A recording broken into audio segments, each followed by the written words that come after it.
just trying to get Yeah. that V shape on camera. But man, I was, I've been always been a fan of yours, and I just love your work. And also, you just always, even before we started working, I always had this perception of you as just a really sweet, sweet guy, and which you definitely are, having worked with you briefly recently. But I wanted to actually ask you, and I've never actually, I was researching and I didn't see anything. How did you even get into comedy? Like, I don't know that history of your life, because you were born in Tehran and then you moved. So how old were you when you moved to the US?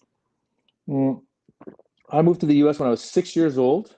Protests were happening in the streets of Iran leading up to the revolution, which was in early 79. But Yeah. my family left because my father was on business in New York and schools were being closed down because of the protests. It was also a very cold winter.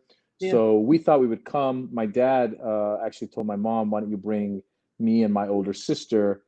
He said, come for the 2 week, winter break, and then you guys can go back. And in the meantime, we actually left my brother. We had a brother. My brother was only about a year old.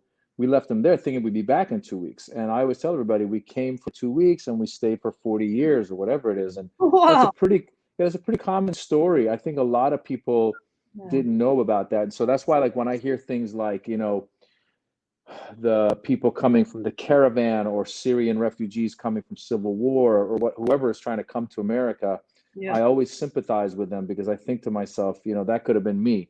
Right. And all those people are fleeing a bad situation, Yep. trying to get to a better life. So that's what we did. We came to America